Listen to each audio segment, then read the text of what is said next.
Et bien le bonjour tout le monde, bienvenue sur la chaîne Rétro Salon. On se retrouve aujourd'hui pour une nouvelle vidéo sur un unboxing, pas des moindres, l'unboxing de El Viento et de Soldis sur Mega Drive.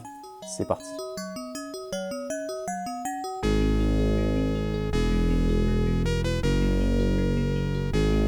Sans plus attendre, voici les deux boîtes. J'espère que vous allez voir quelque chose.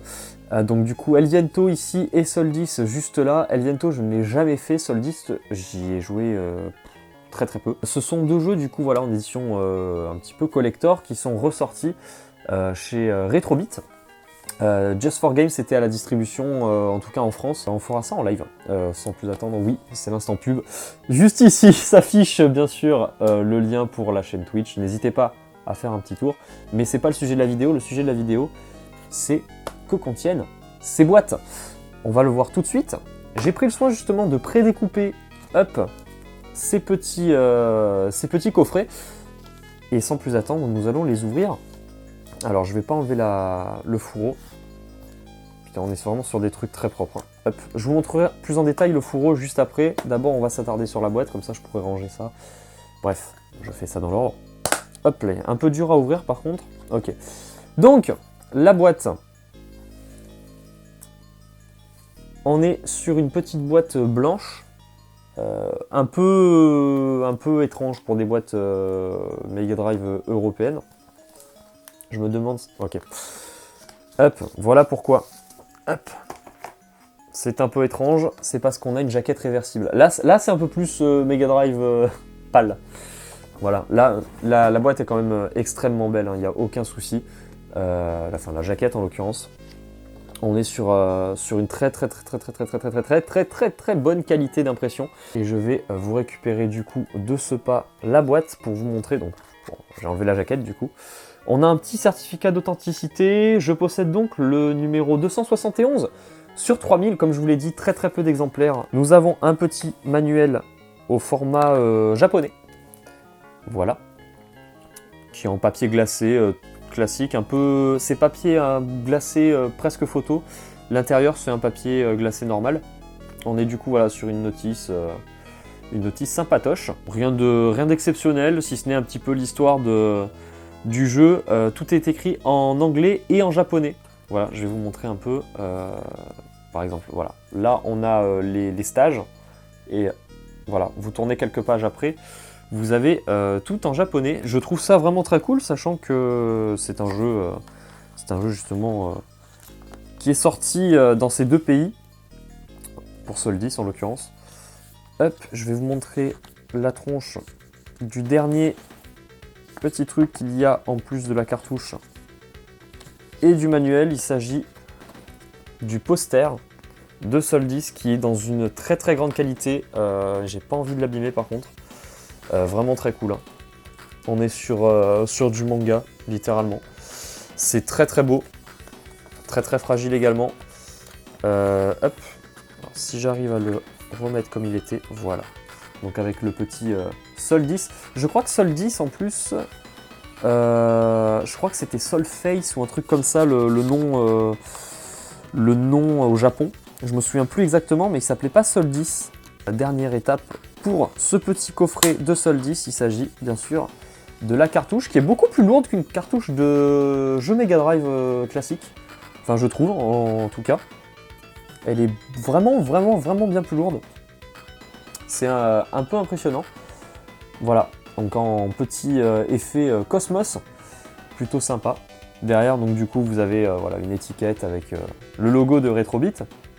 Le petit vaisseau de Soldis et attention, ne pas exposer à une température extrême, etc. Ne pas l'immerger dans l'eau et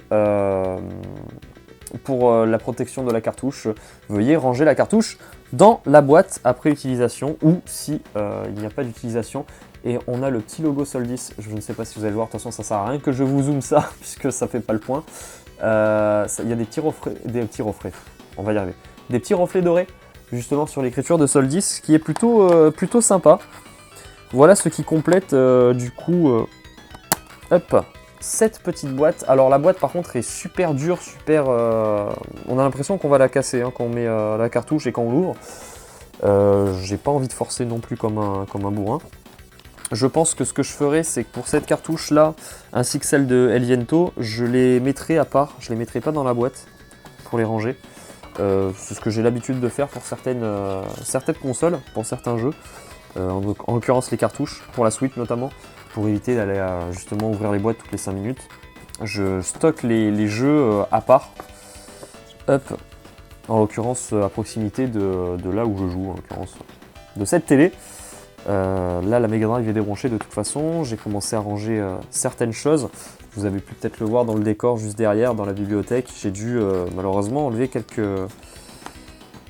petites pièces que j'avais. En l'occurrence il n'y a plus de jeux Xbox One ni Series. J'ai dû les ranger parce que des travaux vont être faits bientôt dans cette pièce. Donc voilà, tout simplement. Donc, petit cut, je viens de remettre le jeu dans la boîte, dans le fourreau en l'occurrence. Donc voilà ce qui... ça m'énerve que ça fasse pas l'autofocus directement. Voilà tout ce que vous avez du coup. Vous avez le fourreau, vous avez la notice, vous avez le jeu, la jaquette réversible, bien sûr, le poster double face, ainsi que le certificat d'authenticité. Je pense que ce que je vais faire de toute façon, c'est faire le jeu en live et poster justement le test du jeu sur la chaîne. Ça sera l'objet de prochaines vidéos avec un S. On va passer tout de suite à Elviento. Justement, Elviento sans transition, hein, bien sûr. Elviento, la boîte aussi magnifique, qui a été dessinée en manga. Je trouve ça vraiment très très beau. Il y a une patte derrière. Alors malheureusement, il y a vraiment un truc derrière là, et je peux pas vous le montrer non plus. Je vais peut-être essayer. Attendez, je vais faire un truc risqué. Est-ce que le fourreau s'enlève? Non, le fourreau ne s'enlève pas, c'est dommage. Je parle du plastique. Hein. Là, vous savez quoi? Pour changer, on va commencer par l'extérieur. Donc voilà à quoi ressemble la jaquette de cette édition collector de Elviento sur Mega Drive. Voilà, donc un petit artwork qui recouvre l'entièreté de la jaquette avec le logo Elviento en brillant, juste ici. C'est plutôt cool, plutôt beau surtout. Je n'ai jamais joué à Elviento, ça sera une pure découverte au moment où je le lancerai dans la Mega Drive. Là aussi pareil, on a exactement les mêmes choses. Une cartouche rose cette fois-ci, avec un certificat d'authenticité, le fourreau, une jaquette réversible, et du coup, il n'y a pas de poster. Ah, il n'y a pas de poster, intéressant. On va voir juste après, avec du coup le manuel. Là aussi pour un seul joueur et pour les Mega Drive européennes. Évidemment, on ouvre la boîte. On ouvre la boîte et on a là aussi une jaquette d'un blanc. Je vais essayer de l'ouvrir. Hop, ça va être beau à l'intérieur. Une jaquette d'un blanc parfait. C'est vraiment très beau. Avec quelques écritures en japonais là aussi. Et encore une fois, une explication sur le lore du jeu. Le jeu donne envie en tout cas. J'espère... Je sais pas si vous allez voir d'ici les... Putain, il y a les reflets et tout, c'est infernal. Les petits screens du jeu. Je suis curieux de mettre les pattes sur ce jeu. Et du coup, on va regarder la jaquette réversible. Donc le côté qui était de base et là le côté rouge. On retrouve bien évidemment le certificat d'authenticité. Je possède le 2091, donc 2091 sur 3400. Et, là aussi, on n'a pas beaucoup de pièces qui ont été tirées. Je le trouve sympa aussi celui-là de certificat d'authenticité. On retrouve aussi bien évidemment le fameux instruction manuelle. Voilà, ce petit livret d'instructions. Plutôt sympa avec, j'avais pas capté sur l'autre aussi, mais en effet, avec les réseaux sociaux les différents réseaux sociaux de Retrobit, du coup, je vois pas pourquoi j'essaie de trouver une autre appellation. Là aussi, du coup, on a le manuel en anglais et en japonais, avec une petite retranscription justement de la Mega Drive 1, ainsi que de l'emplacement des boutons, sûrement pour vous dire à quoi correspondent les touches. Pareil, voilà, en anglais, c'est exactement la même chose. Plutôt sympa aussi comme cover, juste ici, on est sur un blanc vraiment nickel. C'est rare de voir du blanc comme ça sur des notices, justement, c'est plutôt agréable. C'est très salissant aussi, je me doute. Et on passe du coup sur la cartouche d'un rose très, très vif. Hein. Là, honnêtement, je préfère celle de Soldis. C'est sympa, mais je préfère celle de Soldis. Voilà, et là aussi, on est sur une cartouche beaucoup plus lourde. J'ai vraiment la sensation qu'elle est beaucoup plus lourde que les autres cartouches Mega Drive. Ça doit être dû à une puce en plus, sûrement, quelque chose, je sais pas, un condensateur. Et du coup, bien sûr, on est sur un petit brillant également. Là, vous le voyez, je pense, avec le reflet justement de la lumière.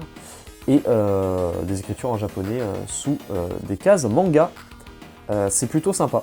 C'est plutôt cool. Là, il y a marqué quelque chose en japonais. Je sais pas si vous allez arriver à le lire. Si jamais quelqu'un peut me dire à quoi ça correspond, n'hésitez pas. Voilà, là vous êtes normalement apte à pouvoir le déchiffrer. Je ne sais pas à quoi ça correspond, mais c'est un easter egg assez sympa, je trouve. Même la conception de la cartouche à l'intérieur, le PCB, on dirait qu'il y a des petits tracés qui ont été faits et pas par hasard. Je trouve ça très cool. Très très cool. On voit mieux l'intérieur sur cette cartouche que par rapport à celle de Soldis. Voilà donc ce qui conclut cette courte vidéo de présentation des éditions collector de El Viento et de Soldis sur Mega Drive, rééditées plutôt par Retrobit. Ce sont des jeux d'époque hein, de base. Les ROM qui sont dedans sont des ROM qui sont sortis, des jeux qui sont sortis à l'époque. Ce sont juste des rééditions dans des versions vraiment très classes, que ce soit pour l'un ou pour l'autre, par Retrobit justement, et surtout inédit pour la première fois, donc en Europe. Merci beaucoup d'avoir regardé cette vidéo, n'hésitez pas du coup à mettre un commentaire si jamais vous avez réussi à avoir ces éditions qui sont en rupture de stock depuis un petit moment. Personnellement, j'ai eu beaucoup de chance de pouvoir mettre la main dessus, donc je suis vraiment très content d'avoir fait de telles acquisitions, surtout que bon, première fois qu'on les a du coup en Europe, c'est vraiment très cool. Je vous invite bien évidemment, si vous avez envie de jouer à ces jeux, à les avoir en émulation. Si jamais vous avez envie de les avoir en physique, foncez sur ces éditions, même d'occasion, ça risque d'être intéressant, plus intéressant même que les jeux d'origine. Mais ça reste quand même des productions très qualitatives, comme vous avez pu le voir dans cette vidéo. Merci encore une fois, pour la deuxième fois de cette vidéo, d'avoir suivi cette vidéo. Merci encore une fois, pour la deuxième fois justement. Merci pour la deuxième fois de cette vidéo, d'avoir suivi justement toute cet unboxing. On se retrouve très vite pour un autre unboxing qui, je pense, va vous plaire, va être très intéressant. Ce sera pas du néo rétro, parce qu'on peut appeler ça du néo rétro, je pense, vu que c'est une ressortie justement de jeux déjà existants. On sera sur de la next gen de l'édition collector. Je garde la surprise, vous le verrez du coup dans une prochaine vidéo. Merci pour la troisième fois de cette vidéo. N'hésitez pas à mettre un commentaire, comme dit tout à l'heure, ainsi qu'un like. Et n'hésitez pas bien sûr à vous abonner à la chaîne si ce n'est pas déjà fait. On se retrouve très vite pour une prochaine vidéo. Sur ce, profitez bien de votre canapé, des jeux, des films et des séries que vous avez. On se retrouve très vite. Portez-vous bien. Ciao ciao.